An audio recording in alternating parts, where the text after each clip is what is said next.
तुम लोग का एग्जाम है 7 तारीख को मैथ्स का, and I know there would be so many of the students जिन लोगों ने अभी तक कुछ नहीं पढ़ रखा होगा एंड दे वांट कि हम पास तो हो जाएं एटलीस्ट। तो क्या क्या टॉपिक्स तुम लोग को अभी करने हैं, क्या एक्जैक्टली चीज़ें फॉलो करनी है सो दैट एटलीस्ट तुम लोग पास हो सको, वो सब आज की इस वीडियो में मैं तुम लोग को बताऊंगी। सबसे पहले वी स्टार्ट विद प्रोबेबिलिटी। तो देखो प्रोबेबिलिटी में 2 मार्क्स के क्वेश्चन आ रहे हैं, 2 सेक्शन ए में और एक केस बेस्ड वाला आ रहा है तुम्हारा सेक्शन सी में। ठीक है, मैक्सिमम यही है कि केस बेस्ड प्रोबेबिलिटी से ही आएगा और उसमें भी बेस थ्योरम से आने की चांसेस सबसे ज़्यादा हैं, बिकॉज जब हमारा लेंदी वाला पेपर भी होता था तभी भी एक 6 मार्क्स का क्वेश्चन तुम्हारा बेस थ्योरम से आता ही आता था। ठीक है, तो बेस थ्योरम तो आएगी ही मुझे जितना लग रहा है। सो बेस थ्योरम डेफिनेटली कर लेना कंप्लीट। सारी चीज़ें प्रोबेबिलिटी से रिलेटेड कल के सेशन में एक्सप्लेन कर दी हैं। सारे चैप्टर्स के जो भी इंपॉर्टेंट क्वेश्चंस हैं मैंने बता दिए हैं, तुम लोग को बस फॉर्मुलाज लर्न करने हैं, then you have to watch all दो सेशंस। तो फॉर्मुलाज लर्न कर लेना और मल्टीप्लिकेशन थ्योरम कहाँ पे अप्लाई करनी है। अगर विदाउट रिप्लेसमेंट कोई चीज़ हो रही है तो मेरे को पता है, अगर 15 बॉल्स थी मैंने एक निकाल दी एंड विदाउट रिप्लेसमेंट है तो नेक्स्ट जब मैं निकालूंगी तो टोटल बॉल्स कितनी होंगी, वहाँ पे 14 ही होंगी।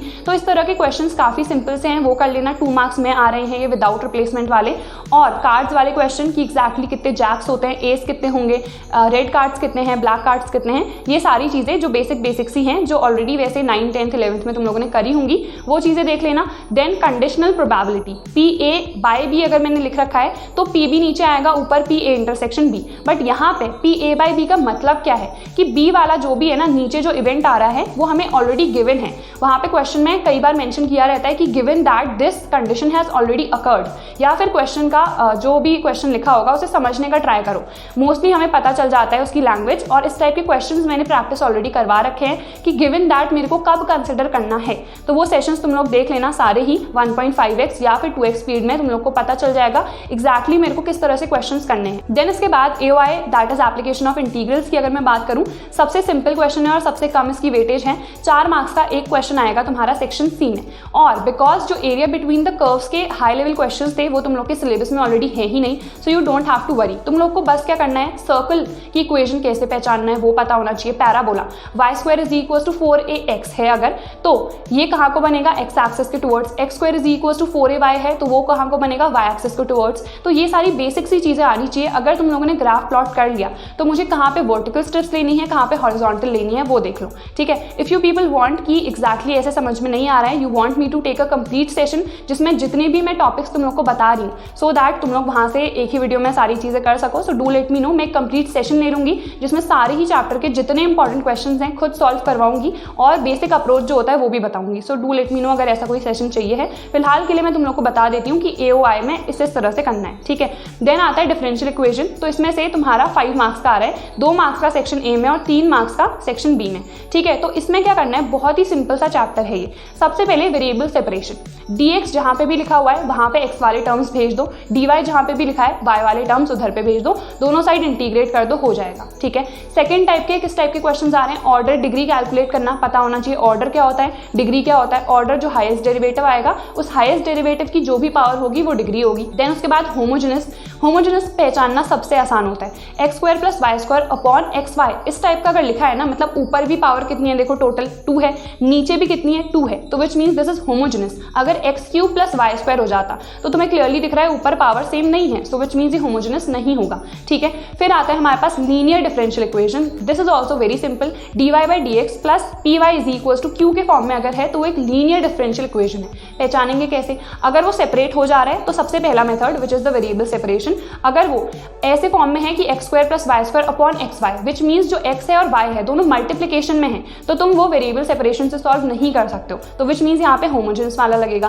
थर्ड, अगर ये होमोजेनस नहीं है और सेपरेट भी नहीं हो रहे हैं तो तुम्हें पता है मुझे लीनियर डिफरेंशियल इक्वेशन वाला लगाना है। ठीक है, इस टाइप के क्वेश्चंस ऑलरेडी सेशन में करवा चुकी हूँ, तो देख लेना तुम लोग। Again I am telling you 1.5x या फिर 2x स्पीड में देख लेना, सो दैट तुम लोग का टाइम बचे, बिकॉज अभी ज्यादा टाइम नहीं है, जस्ट 1.5 डे है तुम्हारे पास। देन उसके बाद 3D की बात करते हैं। 9 मार्क्स के क्वेश्चन आ रहे हैं और 3D और इंटीग्रल्स दोनों ही बहुत इंपॉर्टेंट है। तो देखो 3D में हमको क्या करना है, फॉर्मूला सबसे पहले सारे लर्न होने चाहिए। मोस्ट इंपॉर्टेंट इसमें शॉर्टेस्ट डिस्टेंस वाला है।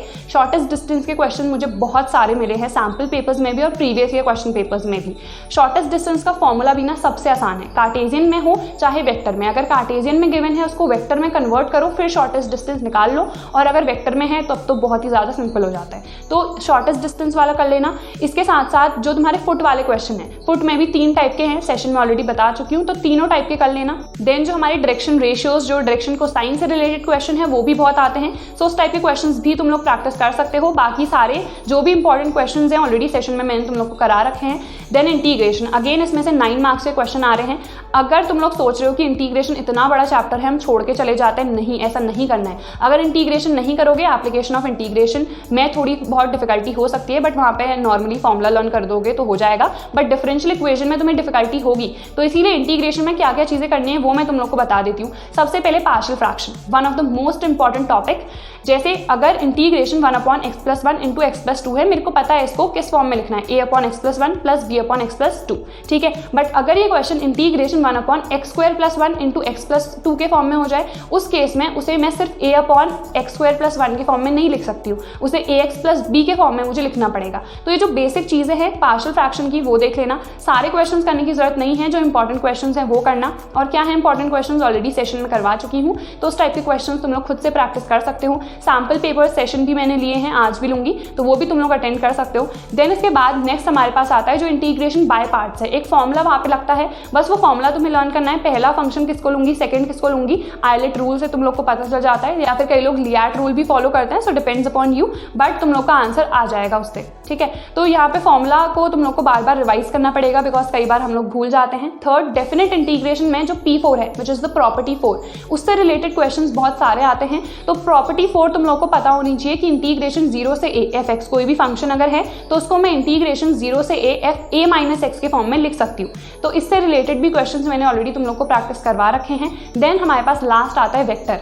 तो वेक्टर में देखो क्या है, सिर्फ 5 मार्क्स के क्वेश्चन है, 2 मार्क्स का फर्स्ट में और 3 मार्क्स का तुम्हारे सेक्शन बी में। तो इसमें भी ज्यादा डिफिकल्ट क्वेश्चन नहीं आ रहे हैं, तुम्हें डॉट प्रोडक्ट, क्रॉस प्रोडक्ट करना आना चाहिए। अगर तुम्हें एक पैरेललोग्राम की साइड्स गिवन है तो उस केस में vector A vector B cross product कर दो, तुम्हारा आंसर आ गया उसकी एरिया का। अगर एक ट्राइंगल में तुम्हें 2 साइड्स गिवन है तो अगेन तुम लोग उसकी एरिया निकाल सकते हो, half vector A cross vector B. अगर डायगोनल्स गिवन हो एक पैरेललोग्राम में साइड्स के बदले, तब क्या करना है, तब कुछ नहीं करना है, ए वेक्टर क्रॉस बी वेक्टर करना है, बट उसमें नीचे से हाफ आ जाएगा। तो इस टाइप के जितने क्वेश्चन है ऑलरेडी तुम लोग को प्रैक्टिस करवा चुकी हूँ, तो ये सारे टाइप के क्वेश्चन कर लेना और 2x स्पीड में जल्दी जल्दी कंप्लीट कर सकते हो। ये सारे बहुत ज्यादा इंपॉर्टेंट टॉपिक हैं। मैं ये नहीं कह रही हूँ कि कंप्लीट एनसीईआरटी सॉल्व करो, बिकॉज फिर तुम लोगों से नहीं हो पाएगा। सिर्फ 1 या फिर 1.5 डे है, तो जो इंपॉर्टेंट टॉपिक्स हैं सिर्फ उनको करो। जैसे होमोजेनस इक्वेशंस हो गया, लीनियर डिफरेंशियल इक्वेशन, वेक्टर में तुम लोग को बताया कि एक्जैक्टली डॉट और क्रॉस काफी सिंपल सा है, जैसे डिटर्मिनेंट सॉल्व करते हैं ना, बस उतना ही करना है, और वो तुम ऑलरेडी टर्म 1 में कर चुके हो, तुम लोग को आता होगा। एप्लीकेशन ऑफ इंटीग्रेशन में हर टाइप के क्वेश्चन तुम लोग को नहीं करने हैं, बस जैसे पैराबोला वाला इंपॉर्टेंट है, सर्कल वाला इंपॉर्टेंट है, इलिप्स वाला, तो उस टाइप के बेसिक क्वेश्चन कर लो। और मैक्सिमम यही है कि उसी टाइप के क्वेश्चन तुम लोग के आने वाले हैं, और ऑलरेडी मैं बहुत सारे प्रैक्टिस करवा भी चुकी हूँ, और उसमें भी तुम लोग के पास ऑप्शन होगा, 2 क्वेश्चंस आएंगे AOI में, तो तुम्हें उन दोनों में से एक को चूज करना है। तो एटलीस्ट दोनों में से एक तो तुम लोग को आए ना, तो इसीलिए मैं कह रही हूँ एक क्वेश्चन प्रैक्टिस कर लेना हर उससे, ताकि अगर 2 क्वेश्चन आ रहे हैं, एक तुम्हें नहीं आ रहा है तो दूसरा कर लो, बस काफी सिंपल सी चीज है, ठीक है। पास तुम लोग आराम से हो जाओगे, कोई डिफिकल्टी उसमें नहीं होगी, कोई चिंता करने की तुम्हें जरूरत नहीं है। बट जो भी टॉपिक्स है ना, अभी it's very very important that you practice is one of the most important thing in maths. Practice करते जाओ, ऐसा नहीं है कि एक ही दिन में तुम लोगों से नहीं होगा पास, तो तुम लोग आराम से हो जाओगे। So don't worry about that, ठीक है। सो बी कॉन्फिडेंट एंड बस ये सोचो अपने मन में कि तुम लोग आराम से कर लोगे। इसके अलावा कोई भी डाउट है, कोई पर्टिकुलर टॉपिक पे वीडियो चाहिए है तो बता दो। केस बेस्ड क्वेश्चंस पे कई लोग कह रहे थे, बट ऑलरेडी प्रोबेबिलिटी वाले सेशन में सारे केस बेस्ड में करा चुकी हूँ, और सैम्पल पेपर्स में सॉल्व करा रही हूँ, तो वहाँ पे अलग केस बेस्ड में करवा रही हूँ, तो वो सेशन तुम लोग देख सकते हो, ठीक है। So that's all for today's video, और जो सैम्पल पेपर सेशंस में लेने वाली हूँ वो तुम लोग अटेंड कर सकते हो, and I see you guys in the next video. Till then take care.